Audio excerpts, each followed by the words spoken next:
Halo guys, welcome to Auto Booster. Dan di video kali ini kita akan mereview sebuah mobil keluarga dari Hyundai Stargazer.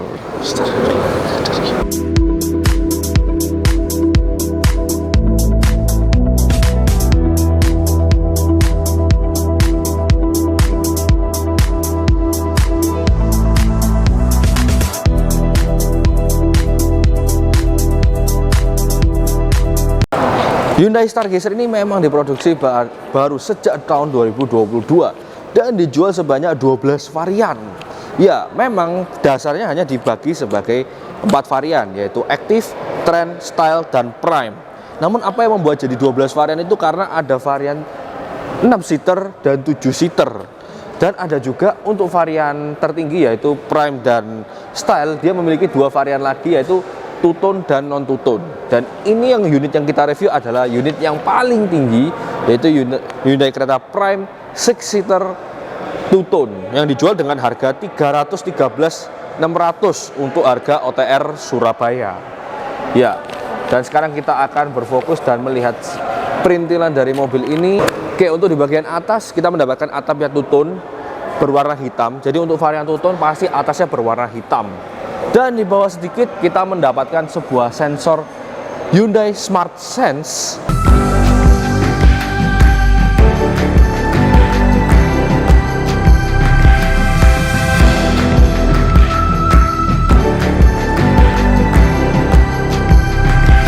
Seperti itu. Dan lalu kita turun dapat mendapatkan kaca yang sangat besar dan sudah menggunakan wiper yang frameless dan sudah di covery. Sangat keren sekali. Dan di bawah sini kita mendapatkan sebuah kap mesin yang kompak karena di dalamnya juga ada sebuah mesin yang kompak. Dan turun sedikit kita mendapatkan sebuah DRL light yang menyala dari ujung sampai dengan ke ujung.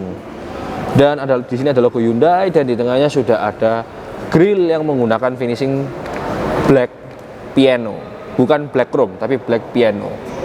Oke, di bagian lampu memang didesain dengan sangat menarik, namun ternyata memang belum full LED. Jadi yang sudah LED itu hanyalah lampu utama dan lampu dim. Sedangkan sein dan fog lamp dia masih menggunakan halogen. Dan itu tidak masalah karena memang di rivalnya itu memang juga menggunakan spesifikasi yang serupa. Di bagian bumper kita juga mendapatkan bumper yang desainnya selaras dengan yang di atas secara bentuk-bentuk grillnya ini. Namun memang yang berlubang asli itu hanyalah di bagian tengah sini. Jadi sebagian sebelah kanan dan kiri ini semuanya ditutupi oleh cover. Dan mobil ini memang tidak memiliki versi body kit, jadi ini hanyalah murni ya sudah, ini adalah versi Stargazer seperti itu.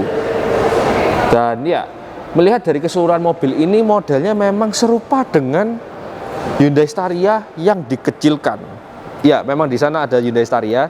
Jadi kalau dibandingkan secara apple to apple, memang bentuknya itu sangat mirip sekali. Dari penempatan DRL-nya, penempatan lampu utamanya, dan bahkan grill di bawahnya ini juga sangat-sangat mirip. Memang untuk di Staria dia grillnya nyambung ya. Dia nggak terpisah seperti ini, tapi kurang lebihnya mirip seperti itu. Dan ya, sebelum kita berpindah ke samping ataupun ke dalam interior, kita akan bahas mesinnya dulu.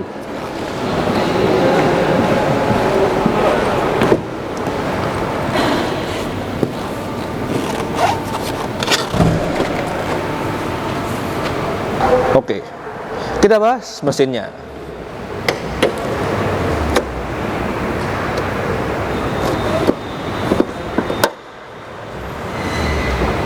Oke, di engine bay ini semuanya sudah di finishing dengan menggunakan pernis sesuai dengan bodi di luarnya. Jadi di sini sudah ada pernisnya.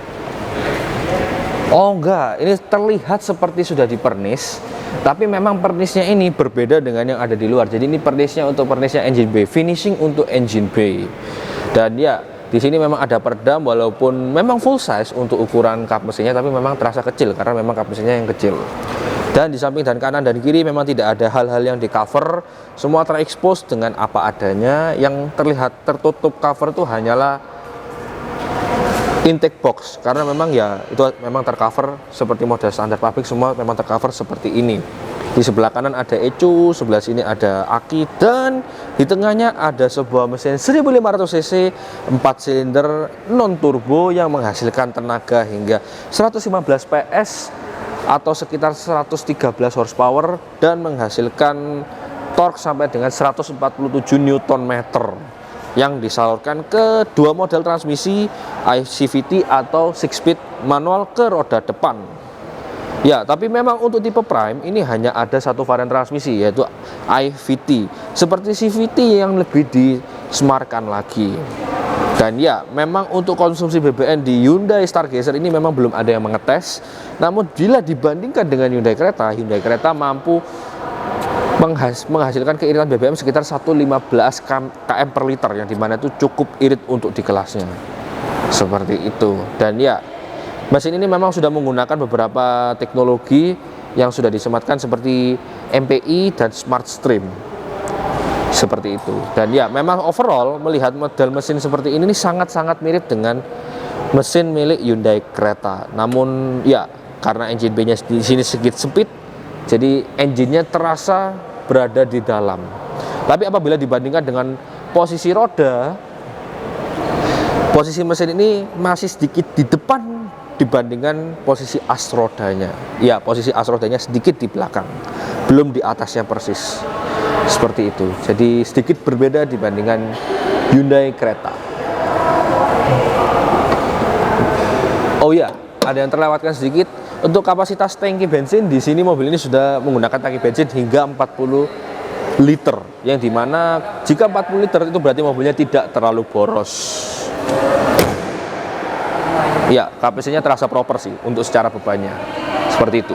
Dan ya, untuk dimensi mobil ini memiliki panjang 4,4 meter dengan lebar 1,7 meter dan tingginya 1,6 meter dan menghasilkan ground clearance setinggi 190 mm.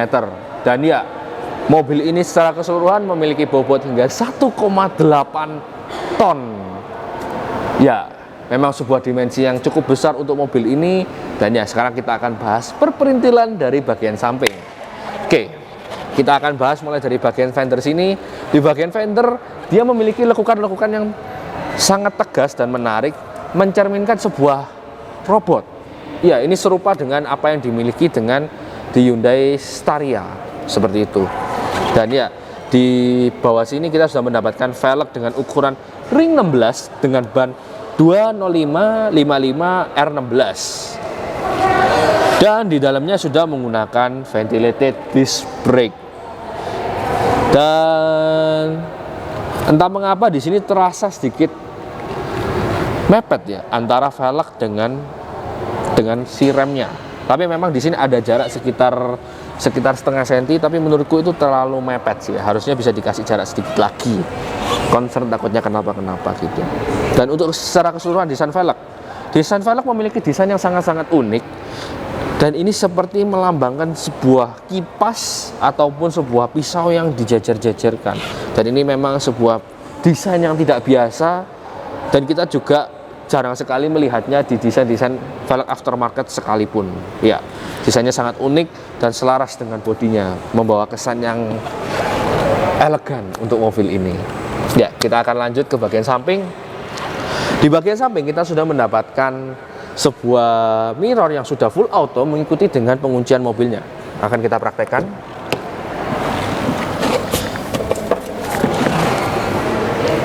Ya, ketika dipencet tombolnya, dia akan, ketika mobil dikunci maka mirror akan otomatis menutup secara sendirinya, dan ketika dibuka mirror akan terbuka secara sendirinya. Dan mobil ini sudah menggunakan keyless entry, dan memang keyless entry-nya belum sepenuhnya keyless entry. Jadi untuk lock dan unlock dia masih menggunakan button yang sama, yaitu button hitam di sebelah sini. Dia belum memiliki sensor di bagian gagang pintu di sini. Harusnya memang bisa ditambahkan, itu merupakan teknologi yang simple, harusnya bisa sih. Agak kurang bagaimana gitu jika dua-duanya berada di dalam satu button gitu. Ya, agak kurang gimana gitu. Ya, mungkin bisa untuk improvement Hyundai Stargazer berikutnya. Jadi bisa ditambahkan sensor di sini sehingga lebih mudah untuk memakai smart keyless entry-nya. Dan untuk di bagian pintu sini memang desainnya cenderung datar mengikuti desain dari fender hingga ke fender. Seperti Staria ya, Staria yang dikecilkan.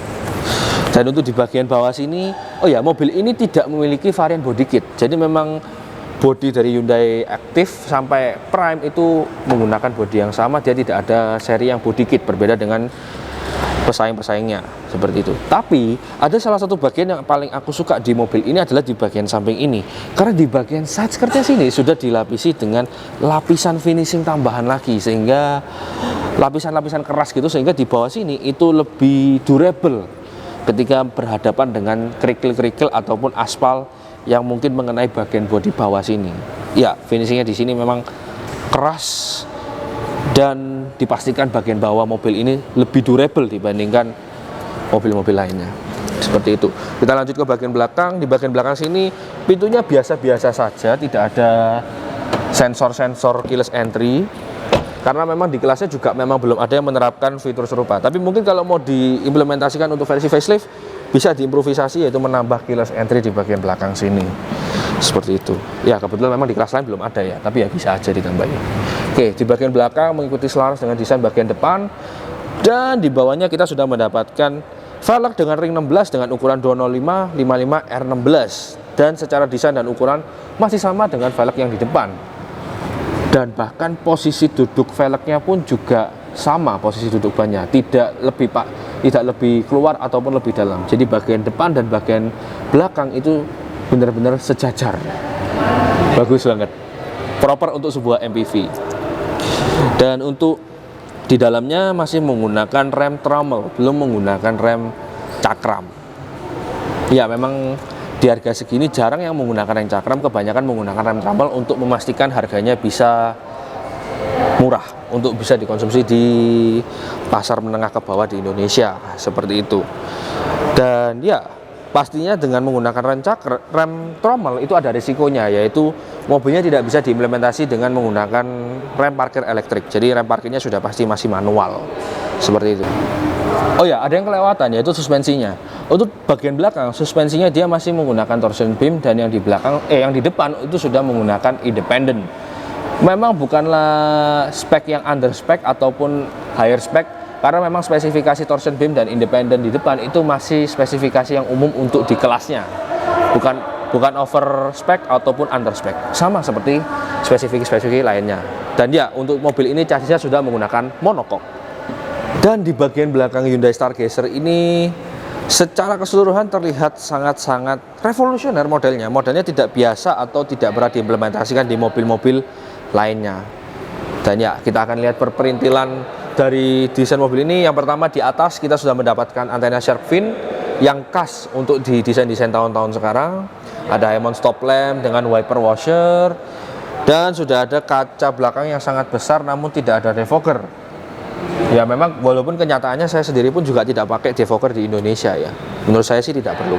Dan di bagian lampu ini menyambung dari tengah hingga ke samping, atas dan bawah. Memang keseluruhan lampu yang ada di belakang ini memang belum full LED. Jadi yang LED itu hanyalah lampu kota sini dan sini. Dan untuk lampu rem, lampu mundur dan lampu sein itu semuanya masih menggunakan halogen. Dan ya, apakah itu hal yang wajar untuk mobil harga segini? Jawabannya itu wajar. Karena di kelas-kelasnya juga masih menggunakan spesifikasi lampu yang sama. Di bagian sini sudah ada sebuah bagian yang di finishing dengan piano black. Dan di bawahnya ada logo Hyundai dan tulisan Stargazer. Yang belakangnya juga sudah piano black, dan di bagian sini ada tulisan Prime atau tipe dari mobil ini, dan sebelah kiri polos. Seperti itu. Oh ya, di sini sudah ada kamera belakang dan sudah ada sensor sampai dengan 3 titik, tengah dan samping-samping sini. Namun untuk bagian paling samping sini dia tidak ada sensornya. Untuk fog lamp belakang belum ada, tapi yang sudah digantikan dengan spotlight. Seperti itu.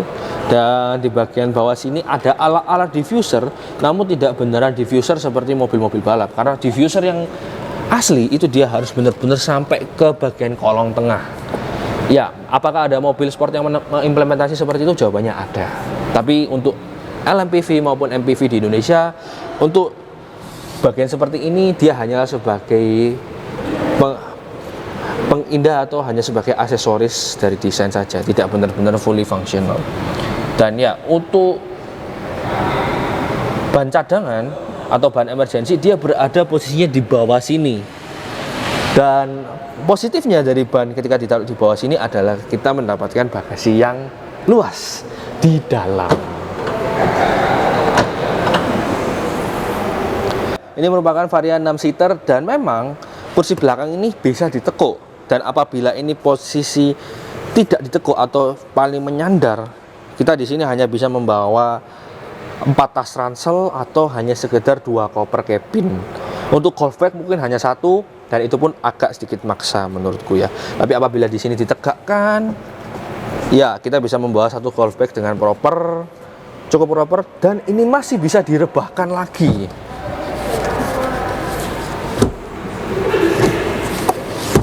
Ya, ini adalah posisi kursi belakang paling rebah dan ini benar-benar rata lantai.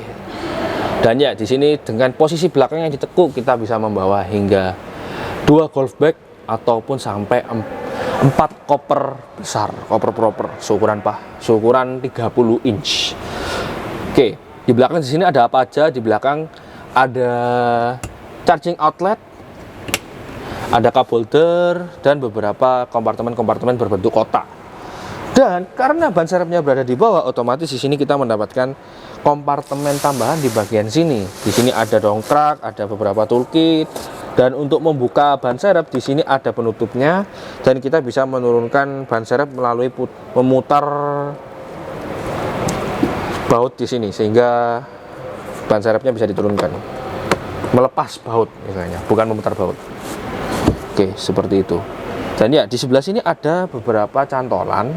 Namun ini aku belum yakin apakah cantolan ini digunakan untuk fishnet. Tapi aku lebih yakin kalau cantolan ini digunakan untuk menyantolkan plastik belanjaan atau kantong belanjaan. Dan ya, untuk bagasi memang belum ditutup secara otomatis. Tapi memang di kelasnya belum ada yang mengimplementasikan bagasi elektrik di belakang. Bagian eksterior sudah, kita akan lanjut ke bagian interior.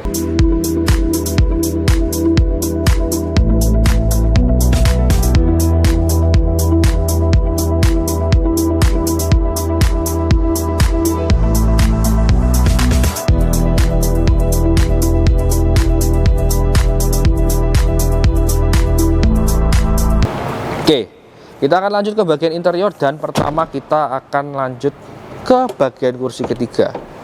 Oh ya, ini sudah menggunakan one touch tombol sehingga kita hanya perlu sekali menekan tombol untuk naik ke sini. Walaupun memang masih dibantu dengan pegas. Dan ya, kita akan coba kursi bagian belakang dari mobil ini. Memang untuk varian 6 seater kita tidak perlu menutup mobil ini karena memang bagian tengahnya bolong. Jadi bisa aja langsung lewat bagian tengah sini. Seperti itu. Dan ya, untuk posisi paling tegak dari mobil ini, memang posisi tegaknya tidak nyaman. Tapi jangan khawatir, bagian sini sandarannya masih bisa disandarkan lagi. Ya. Oh ya, ada yang kelupaan. Pintu bagasinya belum tak tutup. Bentar, aku tutup dulu ya.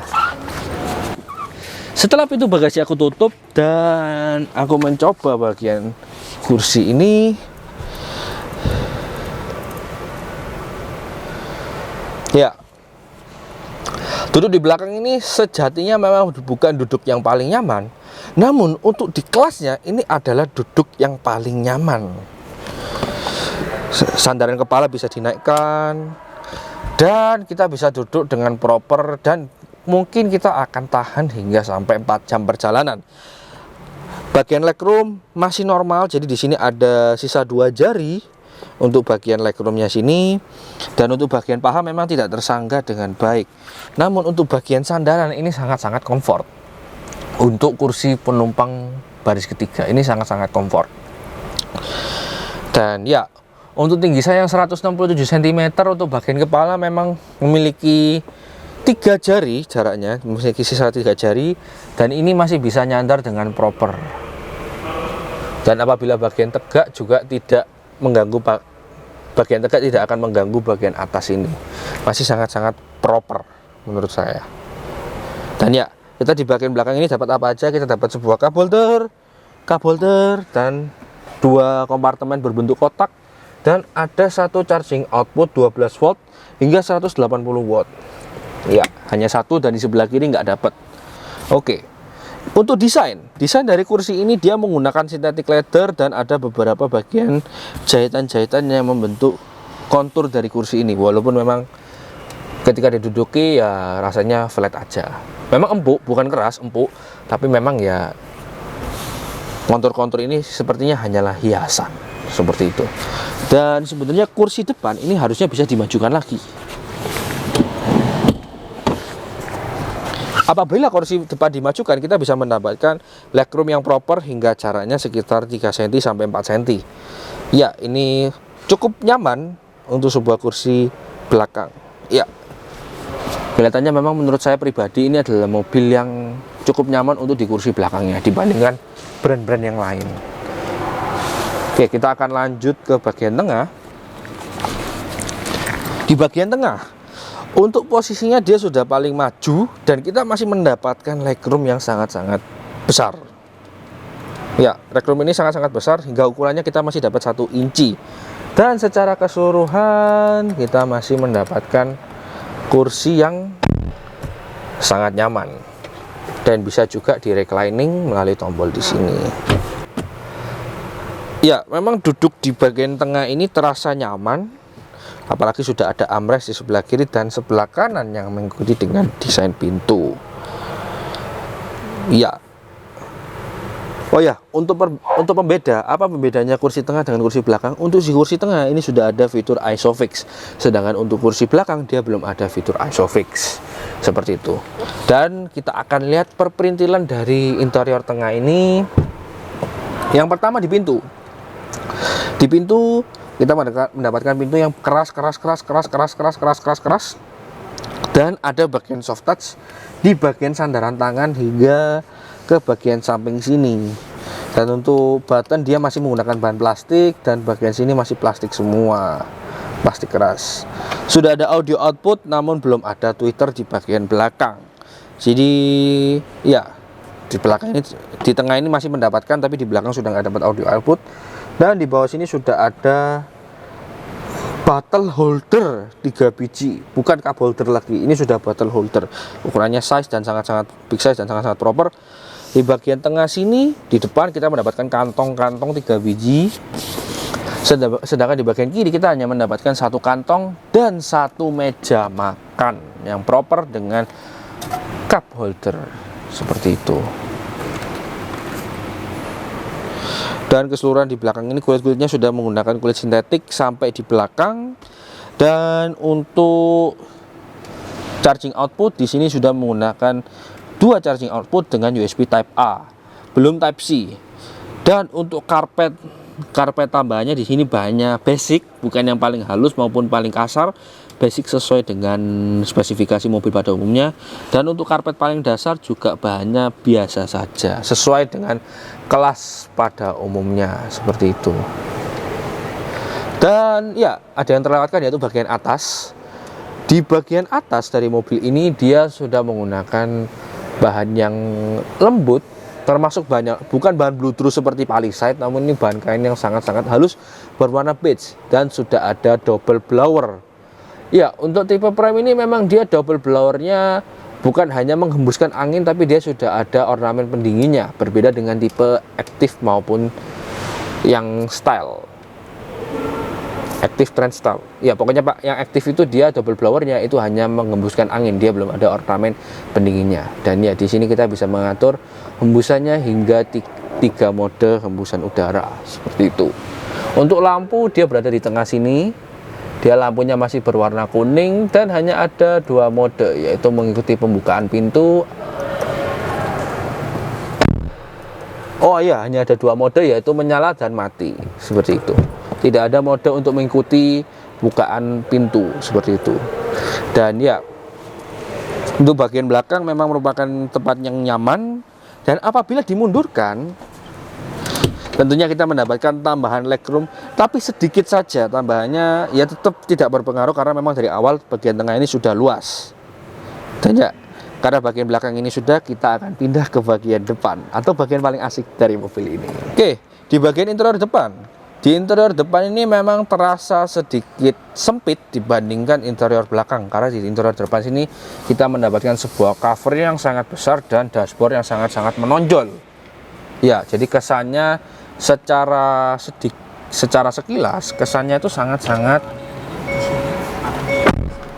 kesannya itu terasa sangat-sangat lebar, terasa sangat-sangat penuh seperti itu. Dan ya, kita akan bahas perperintilan dari mobil ini. Pertama, dari bagian atas. Dari bagian atas ini kita mendapatkan headliner yang sama dengan yang di belakang. Dan di bagian sini kita belum ada mirrornya. Di bagian sun visor belum ada mirrornya. Di sun visor kiri sudah ada mirrornya tapi tidak ada covernya. Di bagian tengah sudah ada Blue Link dan SOS. Blue Link ini bisa dikoneksikan ke HP kita. Dan di sini ada lampu tengah yang memiliki 3 mode, menyala, door, dan off. Seperti itu. Dan di tengah kita sudah ada day and night view mirror yang diatur secara manual. Dan di tengah sini sudah ada sensor dari Hyundai Smart Sense.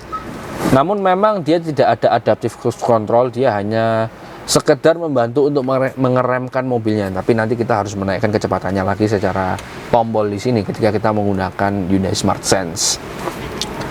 Dan untuk di bagian dashboard bahannya masih keras semua, di sini keras, di sini keras, dan di bawah sini dia memiliki kompartemen lagi tapi tidak dilapisi dengan karet. Jadi ini hanyalah plastik keras biasa yang sudah ada lampu ambient light-nya.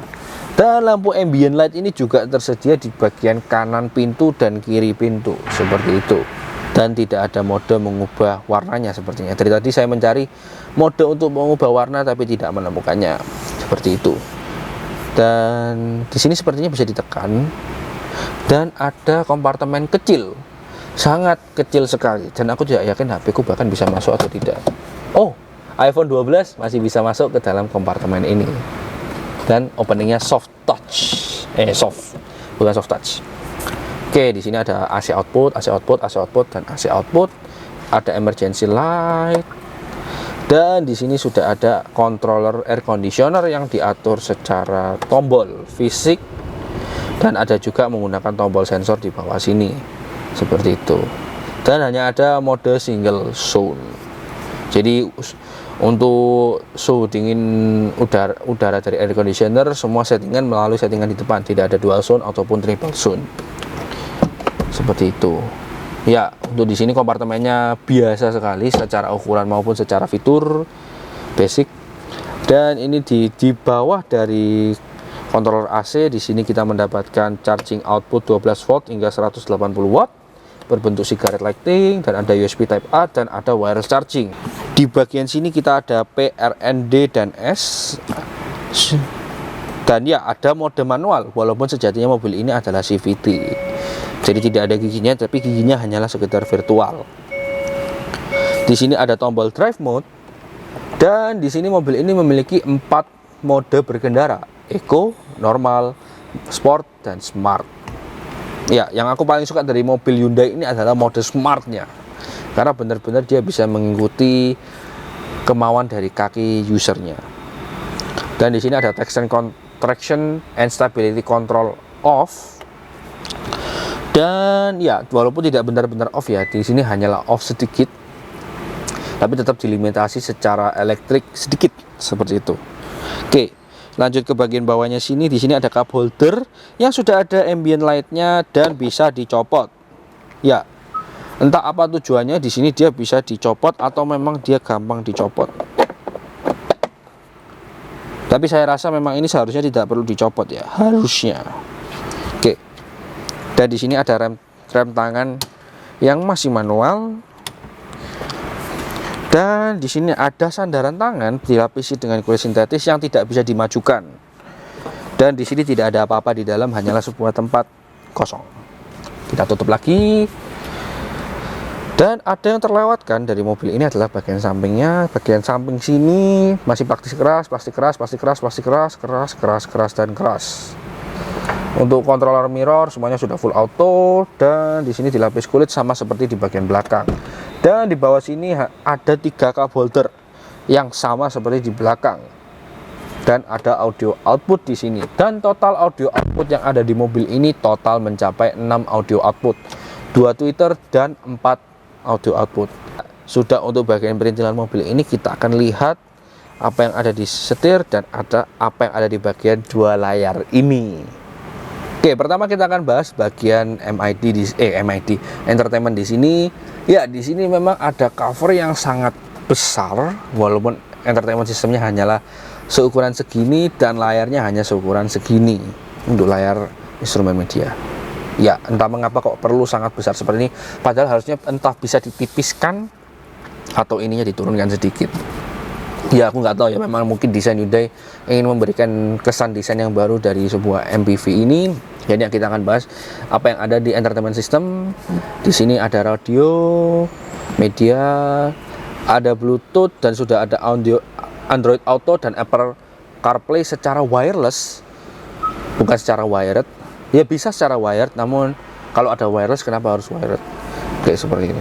Dan untuk di setup di sini ada setup iklim.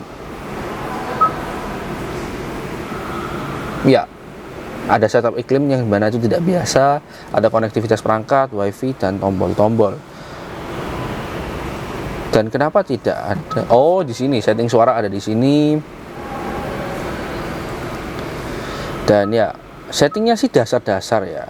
Treble, bass, dan kawan-kawan. Kita baru saja mereview audionya dan kami merasa audionya ini sangat-sangat cukup untuk di kelasnya. Bukan yang terbaik, namun cukup untuk di kelasnya. Dan dibandingkan 3 mode treble, bass, dan antara treble, mid, dan bass, dia jauh lebih condong ke bagian bass. Dimana bassnya ini ketika bassnya tidak maksimal saja itu terasa muncul getaran yang keluar dari audionya, dan itu sangat-sangat enak sekali. Karakteristiknya seperti mirip-mirip ke mobil-mobil dengan tuning JBL, lebih ke dominan ke bass dibandingkan ke mid maupun treble seperti itu. Dan di pengaturan lain sama juga seperti itu. Ya, memang tidak ada apa-apa di sini, memang hanya ada di sini-sini saja. Ya, hanya mode Blue Link yang sudah ada di Hyundai Creta dan mode valet. Apa ini mode valet? Persiapan tambahan diperlukan, aktifkan sekarang. Bisa aktivasi dengan Blue Link, mati kontrol. Oh, jangan.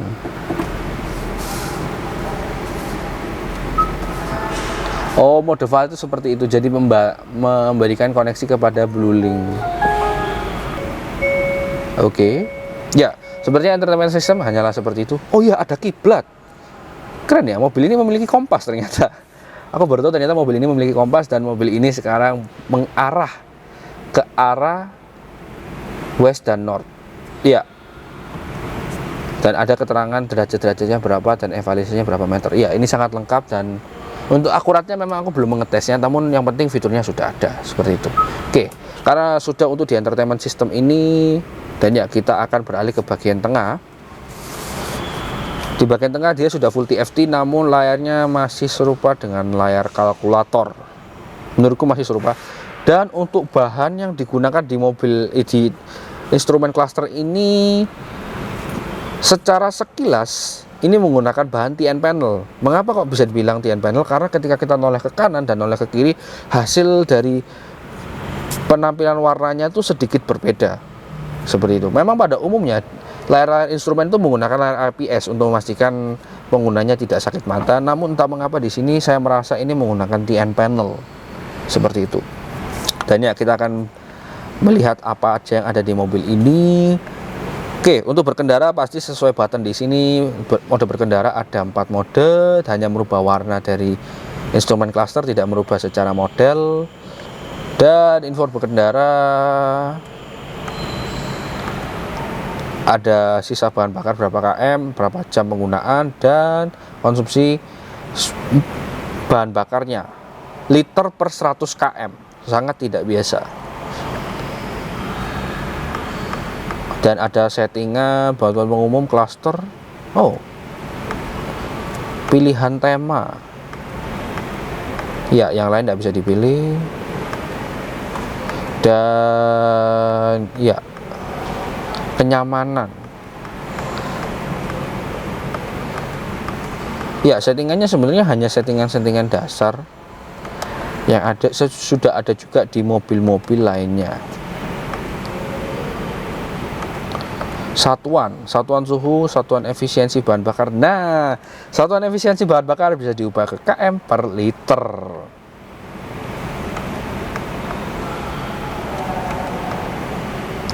Satuan tekanan ban. Oh, berarti ada mengukur tekanan ban juga. Cuman tadi kita belum nemu di mana lokasinya. Dan coba kita kembali lagi. Tekanan ban berkendara untuk menampilkan info tekanan ban. Berarti posisi mobilnya juga harus sambil berjalan, tidak bisa sambil diam. Oke, nggak masalah. Dan untuk konsumsi BBM di mobil ini dituliskannya di MID hanyalah 2,4 km per liter. Kenapa kok 2,4 bukan 15 km per liter? Karena mobil ini lebih banyak di starter untuk di showroom, tidak digunakan berjalan. Nah, kalau mobil untuk test drive harusnya dia berbeda hasil dari tes MID-nya seperti itu. Dan ya, coba kita starter mobil ini. Ya, masih Oh, ya, entah mengapa sekarang warna dari layarnya sedikit berubah. Tidak terasa seperti TN panel, tapi terasa seperti IPS. Dia sekarang lebih terang, dan apabila kita menoleh dari kanan dan kiri, dia memang sedikit ada intervensi dari cahaya di luar ini. Kalau terkena cahaya dari luar, dia akan sedikit memutih, namun better dibandingkan tadi waktu posisi mati, seperti itu. Dan ya, untuk tombol-tombol ini, tombol cruise control, kondisi cruise tidak terpenuhi di. Oh ya, oke.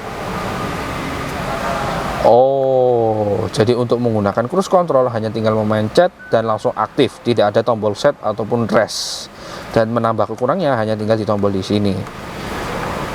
Untuk mode-mode lain di sini hanyalah mode-mode untuk media di sini. Jadi tombol sebelah kiri murni untuk tombol di sini, dan sebelah kanan murni untuk MID di tengah. Ya, seperti itu saja sih settingannya. Settingannya tidak ada yang spesial bagaimana. Tidak ada maps di layar tengah ini. Ya, masih terasa seperti instrumen cluster umum sesuai di kelasnya. Ya, cukup untuk review interior. Kita akan keluar dari banget ya. Untuk kunci, dia terasa serupa dengan apa yang dimiliki oleh Hyundai Creta. Dan di sini sudah menggunakan finishing dengan berwarna coklat, dan di sini ada fitur lock, unlock, start stop engine dari luar, dan hold untuk membuka kunci bagasi belakang. Namun kita tetap membukanya secara manual seperti itu. Hyundai Stagerson ini merupakan mobil yang sangat revolusioner, terutama di kelas MPV maupun LMPV. Dan ya, revolusioner secara desain maupun secara format tempat duduk, yaitu 6 seater. Dan mobil ini sudah dilengkapi dengan Hyundai Smart Sense dan entertainment system yang sudah terintegrasi dengan Apple CarPlay dan Android Auto secara wireless. Dan ya, ini merupakan mobil yang sangat revolusioner. Dan kami mau mengucapkan terima kasih kepada Hyundai Basuki Rahmat yang sudah menyediakan mobilnya untuk kita review. Jangan lupa like, jangan lupa subscribe, and thank you for watching, and see you next time.